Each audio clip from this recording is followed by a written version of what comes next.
Bom dia pessoal. Hoje a aula vai ser vamos continuar, né, a Antiguidade Oriental. E hoje nós vamos falar de hebreus, fenícios e persas. Sem delongas, vamos à aula.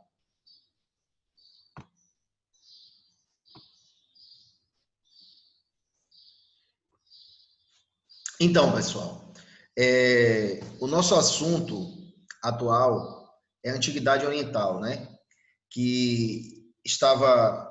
São civilizações, né, que estavam localizadas numa região chamada Crescente Fértil,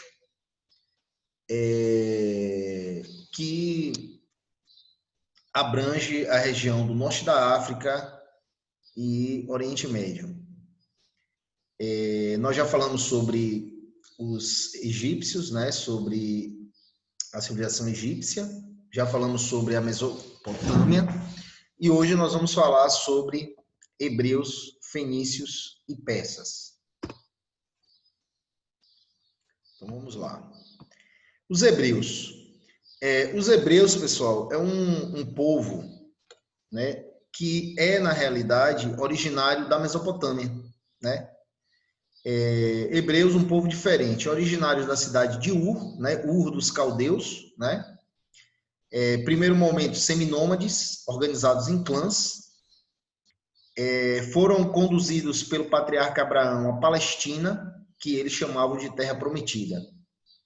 Então, era um povo que, já de antemão, a principal característica dos hebreus, que torna eles um povo diferente na antiguidade, é de ser um povo que tem a religião monoteísta, é guiado por uma religião monoteísta. Então, o próprio Abraão, né, que viveu, que conduziu, né, o seu povo até a Palestina, a Terra Prometida, ele já vai, segundo os relatos que tem na Bíblia, que é uma das principais fontes para se estudar os hebreus, né, o Velho Testamento, principalmente os 5 primeiros livros, né, que é o Pentateuco, e lá no Gênesis você vai ver que Abraão deixa a sua terra de Ur dos Caldeus e segue até aquilo que ele vai chamar de Palestina, aquilo que ele vai chamar de Terra Prometida, né, que é na Palestina atual, Canaã, né, tinha o nome de Canaã na época, onde, segundo a promessa do Deus Yahvé, né, como está relatado lá no livro de Gênesis, manaria leite e mel. Então vamos lá. Palestina, Terra Prometida, região formada por uma pequena porção de terras férteis, a costa do Mediterrâneo e as margens do Rio Jordão. Segundo a Bíblia, terra que jorrava leite e mel. Aqui está o mapa, está um pouco ofuscado, pessoal, mas, enfim, aqui é um mapa do que é hoje atual, né? Da região da Palestina, onde tem Israel, que é o que nós estamos estudando, Cisjordânia, a Síria, Jordânia, enfim. Essa região aqui, atualmente, é palco de questões geopolíticas que se arrastam de muito tempo, né? A questão da Palestina, a questão dos palestinos, a questão de Israel e toda aquela luta pela terra, os palestinos que estão sem um Estado, enfim. Atualmente, essa região é uma região muito belicosa, né? Uma região muito belicosa. Vamos continuar. Depois de passar um tempo, né, e crescer a sua família, né, o seu povo, os descendentes de Abraão, eles vão parar no Egito, né? Eles vão parar no Egito devido a uma grande fome, né? Passando por um longo período de seca e fome, migraram em direção ao Vale do Rio Nilo, no Egito. É aí que vai se dar aquela história, né, que tem na Bíblia, não sei se no Êxodo, no livro do Êxodo, de José do Egito, né, e também no Gênesis, se eu não me engano, José do Egito, que ele vai ser um primeiro-ministro no Egito, né, que ele é hebreu, e isso vai facilitar a ida dos hebreus, né, que estão passando fome na região da Palestina, para o Egito. E lá eles passam 400 anos, mais ou menos do século 18 antes de Cristo até o século 12, século 18 até o século 13, mais ou menos, antes de Cristo, né? Passam 400 anos sendo escravizados lá no Egito, né? Depois que eles saem do Egito, tem o chamado Êxodo, que é o nome de um livro da Bíblia. Eles voltam lá para o século 13, né, 1250 a.C., eles voltam, né, com a liderança de Moisés para a chamada Terra Prometida, ou seja, para a Palestina, né? Retornando à Terra Prometida. Atravessa o Mar Vermelho, toda uma história que está envolta em mito, né? A abertura do Mar Vermelho, né? A perseguição do faraó, enfim.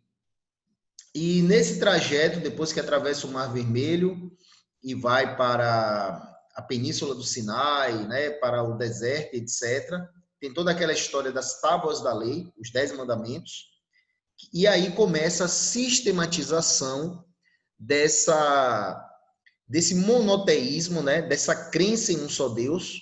Era um monoteísmo ético, não era só a crença no Deus Yahvé, mas era a crença com leis, com ordenamentos, né? Como, por exemplo, os 10 mandamentos. E aí começa a ser sistematizada essa religião, né? Dos hebreus, que era um povo muito diferente. Só para a título de informação, teve um faraó no Egito que tentou implementar uma religião monoteísta, adoração a um só Deus.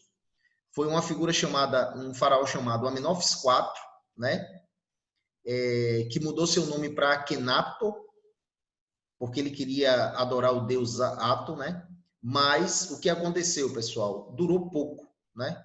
Foi logo derrubado porque a tradição politeísta no Egito era muito forte. Vocês viram que tinham dezenas de deuses, né? Enfim, Osíris, Ísis, enfim, uma dezena de deuses, Horus, e não deu certo o monoteísmo lá entre os egípcios. Nós estudamos os mesopotâmios e também tem vários deuses mesopotâmios, Marduk, Enki, Enlil, enfim, tem vários deuses, os mesopotâmios. E, na realidade, os hebreus eles já começam com uma religião, eles já começam com uma crença em um só Deus.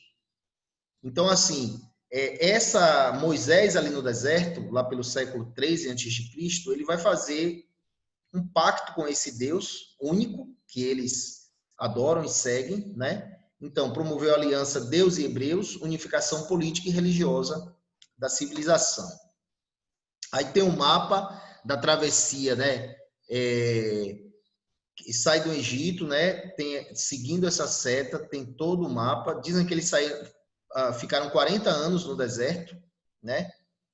Aqui está o Monte Sinai, onde Moisés pegou as 12 tábuas, e aí segue, né? Segue o caminho, e, enfim, vai chegar até Hebron, Moabe, a região aqui, essa região aqui de Canaã, essa região é a região onde se desenvolveu, né, o reino de Israel. Depois daí eles vão conseguir conquistar novamente a terra e vão desenvolver um reino que vai ser chamado de reino de Israel. Quando eles voltaram para Canaã, eles estavam com um poder político descentralizado, né? Dividido em tribos, as famosas 12 tribos de Israel, que era, no caso, descendente de Abraão, Israel, Jacó, né? O neto de Abraão. E aí, o que é que vai acontecer? Eles vão se dividir em 12 tribos, né? Os líderes, e de tempo em tempo vai surgir um líder, mas o poder estava descentralizado. Acho que vocês já devem ter ouvido falar, por exemplo, em Sansão, né? Que já teve filmes sobre ele, que tinha o poder, a força, era um juiz, mas tiveram outros juízes, né? Menos conhecidos, como Gideão, como o profeta Samuel, como Jefté. E para organizar e para conquistar a terra, eles tiveram que enfrentar um povo muito belicoso, né, que eram os filisteus. Um povo muito belicoso, né, guerreiro, né, belicoso, guerreiro, que eram os filisteus. Mas, mesmo assim, eles conseguiram unificar, né, formar um reino, e aí, depois do período dos juízes, lá pelo século XI antes de Cristo, vem o período dos reis, né? A unidade política das 12 tribos. O primeiro rei vai ser Saul, 1025, né? Século XI antes de Cristo, né? Final do século XI. Saul, ele vai ser o primeiro rei, mas ele não vai conseguir vencer os filisteus, que é o povo, que é a pedra no sapato dos hebreus, ali na região da Palestina. Logo após Saul, vem quem? Davi, o famoso rei Davi. Ele vai ser o rei que vai solidificar, né? Solidificar o reino de Israel. Ele vai conseguir, vitória sobre os filisteus. Ele vai reinar de 1005 a 970 de Cristo. Vitória sobre os filisteus, poderio militar, conquista de toda a Palestina. Então, quem vai consolidar o poder dos hebreus, a unificação, né, do reino de Israel, enfim, e até a expansão vai ser Davi. E aí, depois de Davi, de 970 a 931 a.C., vem quem? Vem Salomão, o rei Salomão, muito famoso. Muito famoso por quê? Por causa da sabedoria, né, dele. Há relatos na Bíblia que falam que era o homem mais sábio que existiu na face da terra, enfim. Foi o auge dos hebreus, o auge do reinado, né, do período dos reis. Tinha muito comércio, construções. Ele construiu o Templo de Israel, né, o Templo de Jerusalém, o famoso Templo de Jerusalém. Só que também foi um período que ele cobrou altos impostos para manter toda essa, vamos dizer, luxúria. O que aconteceu depois da morte de Salomão é que o reino de Israel ele não conseguiu se manter unificado. Houve um cisma em 931 a.C., né?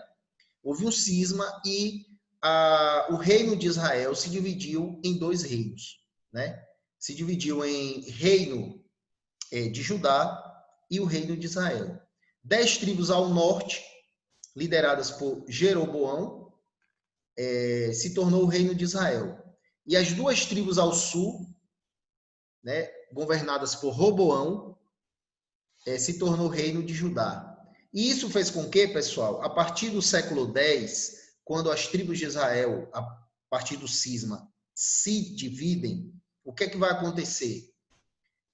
O reino de Israel vai se tornar muito frágil, né? Essa divisão em reino de Israel ao norte e reino de Judá ao sul vai fazer com que esse povo se torne muito frágil e abra espaço para que outros povos conquistem eles, né? Aí está o mapa, né, que mostra o reino de Israel com capital em Samaria e o reino de Judá com capital em Jerusalém. Então, assim, a partir do século X, quando o reino de Israel se divide em duas partes, se torna mais frágil. Vamos lá. A partir daí, pessoal, do século X, depois dessa divisão, a região, né, do reino de Israel e reino de Judá, agora dividido, vai ser presa fácil para conquista, né, por outros povos. Eles vão ser conquistados pelos assírios, né? Primeiramente, a parte norte, que é o reino de Israel, vai ser conquistado pelos assírios. A parte sul vai ser conquistada pelos babilônios, né? Que é o reino de Judá. E aí, essa conquista do reino de Judá pelos babilônios vai dar origem ao famoso cativeiro babilônico, onde o rei babilônio da época, dos caldeus, ele vai pegar toda a elite judaica e levar para a Babilônia. E eles vão passar 70 anos na Babilônia.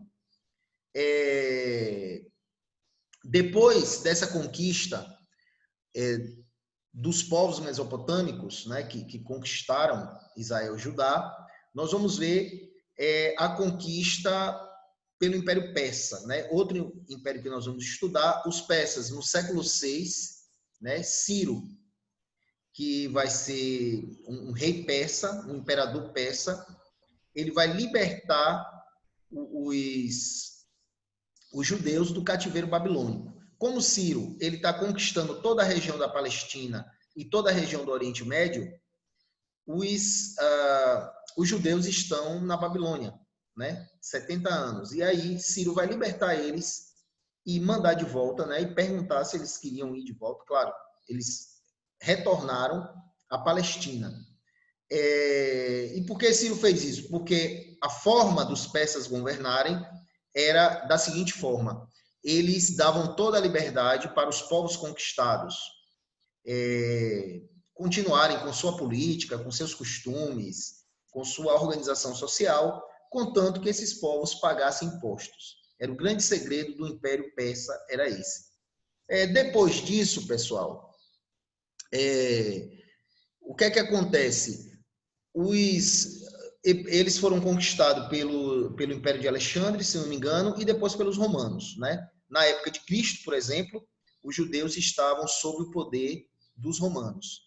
E em 70 depois de Cristo, os hebreus, os judeus, no caso, já eram chamados de judeus, eles fizeram uma rebelião, em Jerusalém, e o general Tito debelou essa rebelião e expulsou, né, a famosa diáspora dos judeus. Aí eles começam a se espalhar pelo mundo, né? A primeira diáspora foi em 70 depois de Cristo, e ainda teve uma segunda diáspora em 136, não lembro o nome do imperador que fez essa diáspora, mas o fato é que essas duas diásporas, aí no século I e no século II antes de Cristo, fez com que os judeus se espalhassem pelo mundo e ficassem quase 2.000 anos espalhados pelo mundo, na Europa, principalmente na Europa, né, na América e etc.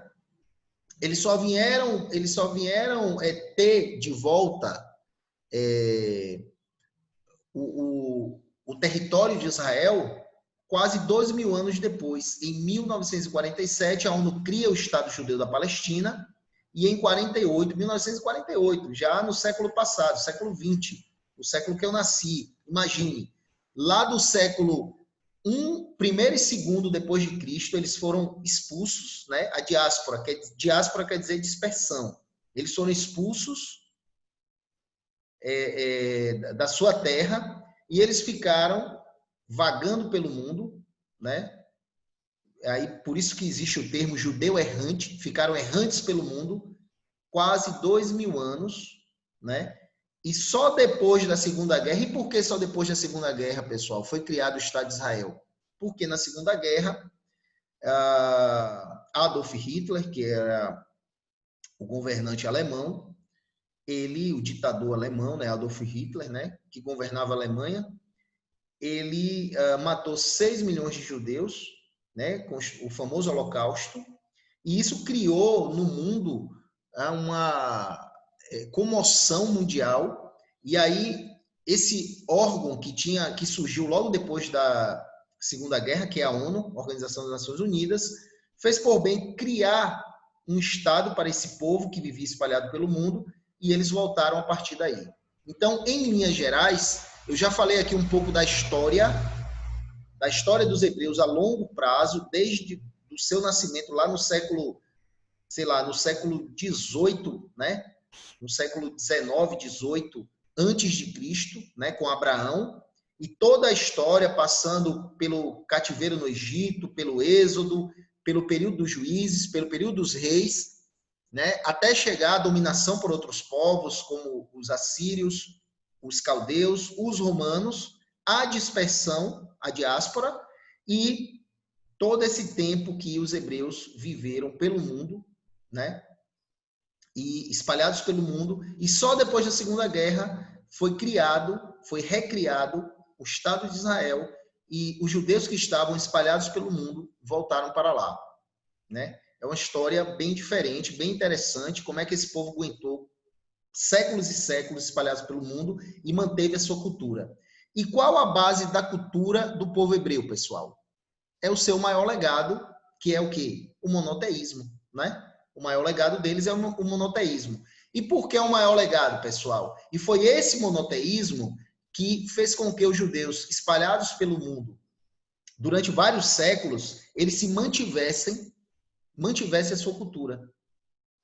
E por que esse é o maior legado dos hebreus?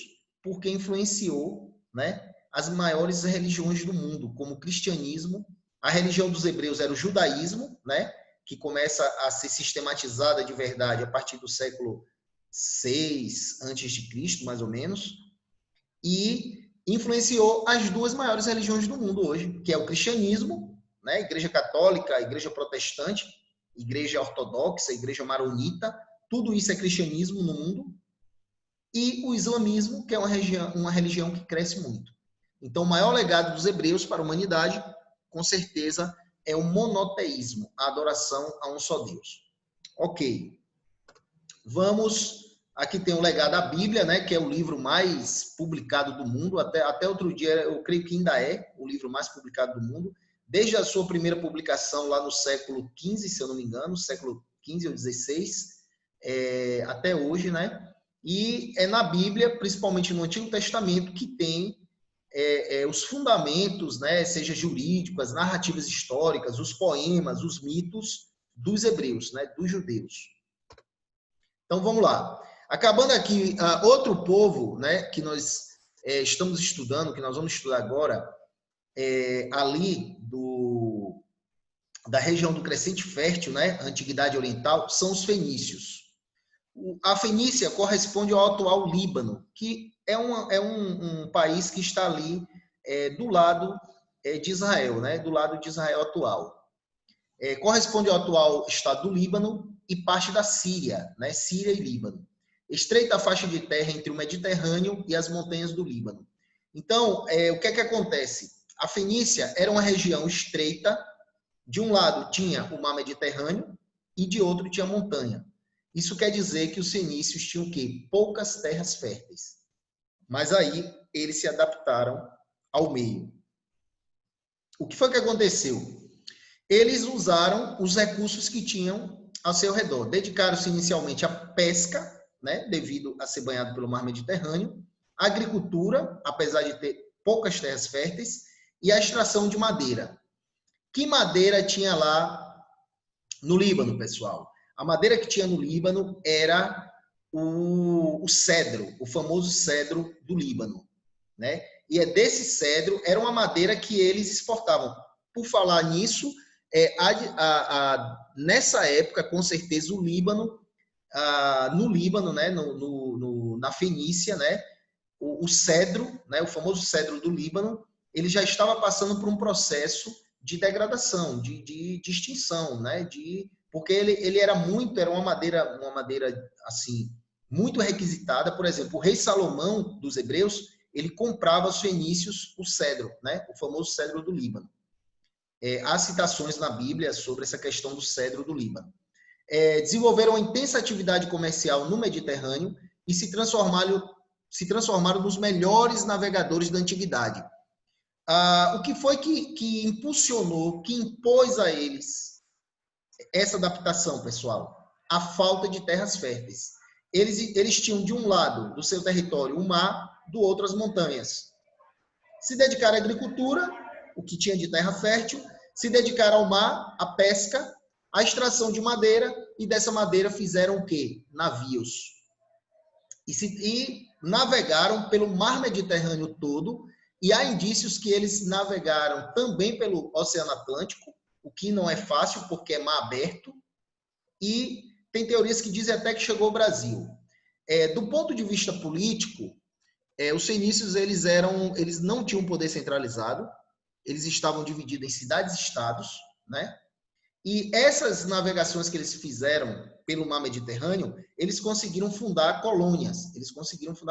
Né? Fundaram a mais famosa colônia, que foi no norte da África, Cartago, e outra na Península Ibérica, né, onde está a Espanha, que foi Cádiz.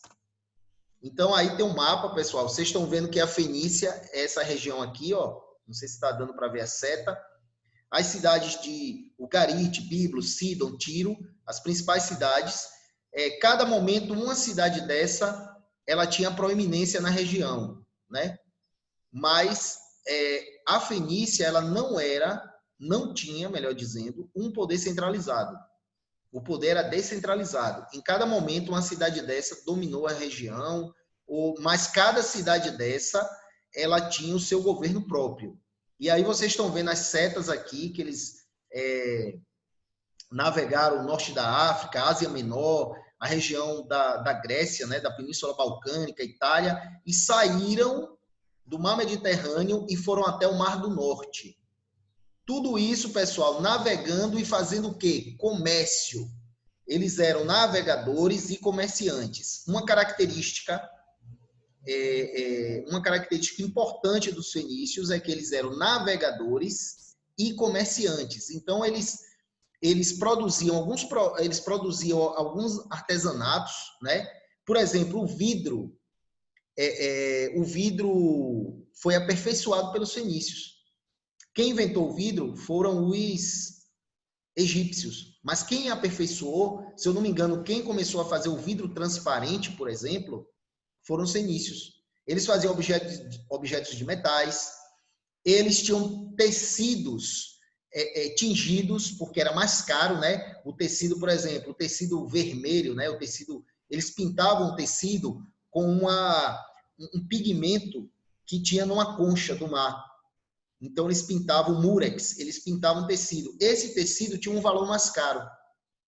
Além de confeccionar vários tipos de artefatos para vender, né, nessas viagens que eles faziam, os fenícios eles também faziam um tipo de comércio como atravessador, ou seja, pegava mercadoria em uma região e levava para outra região. Então, assim, os fenícios comercializavam de tudo, de artefatos, de tecidos, enfim, artefatos feitos de metal, de porcelana, enfim, até pessoas, até escravos. Eles comercializavam de tudo. Então, eles eram hábeis navegadores, os melhores navegadores do mundo, né? Da época deles, é claro, hábeis navegadores e comerciantes. Aqui, a organização política, eu já falei um pouquinho, né? O poder era descentralizado, era dividido em cidades e estados, as principais, Ugarit, Biblos, Sidon, Tiro. Cultura e legado. As viagens propiciaram o contato com vários povos, influenciando na cultura fenícia. Desenvolveram a escrita alfabética. O alfabeto fenício composto por 22 letras, inaugurando o sistema fonético. Letras representam sons. A escrita mais acessível deixava de ser um monopólio de uma minoria privilegiada, reis, escribas e sacerdotes, e se tornava um instrumento de comunicação. Pessoal, nós estamos diante aqui do legado dos fenícios, o alfabeto. Se eu perguntar qual o legado, qual a principal contribuição dos fenícios para a humanidade? O alfabeto. Por que o alfabeto, pessoal? Olhe bem, se nós pegarmos, por exemplo, os egípcios, a escrita hieroglífica tinha lá suas 500 letras ou mais. Se nós pegarmos a escrita mesopotâmica cuneiforme, também teria centenas de caracteres. O que foi que os fenícios fizeram? O que foi que os fenícios fizeram? Eles reduziram, isso foi assim algo muito sofisticado para a época, reduziram o alfabeto para 22 letras. Por quê? A letra agora não representava o objeto, representava os sons, né? É aí a questão da fonética. Deu origem ao nosso alfabeto, 22 letras, né? Foi extremamente sofisticado e tornou muito fácil a apreensão, né? O aprendizado desse alfabeto. Porque antes, quem era que dominava o alfabeto? No Egito, os escribas. Era o cara que passava a vida toda estudando para dominar o difícil alfabeto, né? Do difícil alfabeto egípcio. Com os fenícios, não. Foi muito fácil. Era um alfabeto muito fácil, 22 letras, muito sofisticado, porque ele captava os sons, era fonético, né? É esse alfabeto que nós usamos hoje. Então, graças aos fenícios, nós temos esse alfabeto hoje, né? Nós temos essa escrita hoje, muito sofisticada, que consegue codificar o mundo todo e colocar em livros. Claro que ao longo do tempo teve aperfeiçoamento, né? Pelos gregos, pelos romanos, mas o legado principal deles, a base do alfabeto que nós temos hoje, com certeza, são os fenícios, pessoal. Aí está a representação desse alfabeto, né? Enfim. E aqui nós temos outro povo da região, né? Que são os persas. A Pérsia, ela está situada no atual Irã, né? Atual Irã. Os povos que dominaram a região foram os medos e os persas, né? Maior império da antiguidade oriental, porque nós estamos estudando a antiguidade oriental. Depois nós vamos estudar a antiguidade clássica, que é Grécia e Roma. Até então, até esse período que nós estamos estudando, que é o período da antiguidade oriental, o maior império foi o Império Persa. Os principais reis, Ciro, né, que foi quem fundou o Império Persa, e seu filho Cambises, né? Eles começaram a fazer conquistas territoriais. Vocês viram que Ciro conquistou a Mesopotâmia, libertou os judeus, né? Cambises vai conquistar outras regiões, vai conquistar o Egito e por aí vai. Mas o principal rei, né, um dos reis mais conhecidos da Pérsia vai ser Dario I. Por que vai ser Dario I? Quando Dario I ele governa o Império Persa é muito grande. O Império Persa, tudo isso que nós já estudamos, Egito, Mesopotâmia, Hebreus, Fenícia, tudo isso vai ser conquistado pelo Império Persa. E aí, Dario, qual vai ser a grande sacada de Dario? Ele vai fazer uma divisão política em províncias, né? Em províncias chamadas de satrapias. Ele vai dividir um grande império em províncias chamadas satrapias. E cada província dessa tinha um governante chamado sátrapa para melhor governar. Outra coisa interessante é que Dario, para melhorar o comércio, ele criou uma moeda, o dárico. Essa moeda, ela era uma moeda internacional e facilitava o comércio. Então, é outra medida interessante de Dario. Dario também, pessoal, ele vai fazer o que vai ser bem fantástico, vai ser a rede de estradas e comunicações bem desenvolvidas, né, no Império. Para vocês terem uma ideia, a principal estrada do Império Persa, ela vai ter mais de 2.000 quilômetros. Ela vai ter mais de 2.000 quilômetros. E ela servia como o quê? Ela servia como transporte, né, de comércio. O comércio, claro que existiam várias rotas comerciais e várias estradas, mas essa era a principal. Ela servia para o comércio, ela servia como correio, né, comunicação. Quando o rei queria fazer algum tipo de fazer valer a lei e circular, né, suas leis, era através, né, dessas estradas, dessa rede de comunicação. E o mais interessante é que para trafegar essa estrada era muito rápido, porque a cada 50 quilômetros, se não me engano tinha um posto de parada. Então o cara ia com um cavalo, levando algum tipo de édito do rei, ou alguma coisa, né, algum documento oficial, era muito rápido.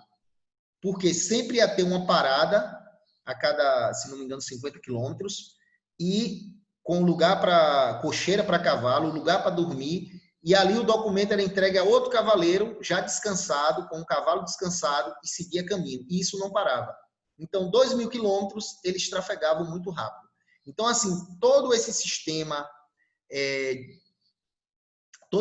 de infraestrutura, seja na área econômica com a moeda, seja na área política, divisão, né, política com os sátrapas, ou seja na área de comunicação, infraestrutura com as estradas, foi um grande legado do rei Dario, né? Essa estrada, pessoal, ela ia de Susa, né? Ela ia de Susa aqui na Mesopotâmia, até Sardes, se não me engano onde hoje é a Turquia, só para vocês terem uma ideia. Aí está o Império Persa, pessoal, em toda a sua extensão. Imagine, praticamente ele ia até a Índia e chegava até praticamente a Europa, né? E chegava até a Europa, passando pelo norte da África. Realmente foi o maior império da antiguidade. E para manter esse império, o que era que ele fazia? Ele dava um tratamento diferenciado aos povos conquistados. Ele não oprimia os povos conquistados, como os assírios, por exemplo, que eram muito violentos. O Império Persa, ele era um império que respeitava a cultura dos povos conquistados. Era uma forma dos povos não se rebelar, porque os povos continuavam com seus costumes, não eram oprimidos. A única coisa que os imperadores persas exigiam era o seguinte: era uma certa devoção e principalmente impostos. Então essa foi a grande sacada para o império se manter durante muito tempo, né? E aí, pessoal, depois de Dario vem outros reis e voltando ao mapa aqui, vocês vão perceber que todo o Oriente Médio, Oriente Próximo e a parte mais distante do Oriente aqui, chegando até a Índia, foi conquistada pelos persas, passando pelo norte da África e aqui a Turquia, onde é a Turquia, né? E aí os reis persas, eles começaram a querer conquistar também a Europa. Aí já parte para onde, pessoal? Para a Grécia. Eles tentaram conquistar a Grécia. Nas famosas guerras médicas, né? E aí, um imperador chamado Xerxes, Artaxerxes, vocês vão ver isso muito naquele filme 300. É uma dica que eu estou dando aqui. Tanto o filme 301 como 302 vai falar das famosas guerras médicas. Guerras médicas era uma guerra porque tinha médico? Claro que não, né, pessoal? A guerra entre persas e... Aí você pode perguntar, mas por que a guerra entre persas e gregos era chamado de guerra médica? Era também chamada de guerra greco-pérsica. Mas era chamada de guerra médica porque o Império Persa era formado, lá no início eu falei a vocês, por dois povos, os medos e os persas. Os medos, esse nome medos era nome de um povo. É daí que vem o nome guerras médicas. Não influiu nos costumes. Aqui é o que eu estou falando, né? O que eu já falei, né, pessoal? Que eles mantiveram esse império enorme, por quê? Porque eles não influíam nos costumes dos dominados, cobravam tributos e exigiam integração do exército. Só isso, ó. Eles queriam pessoas para o exército e cobravam impostos. Agora, se a pessoa tivesse qualquer costume, por mais exagerado que eles achassem na visão deles, eles não estavam nem aí.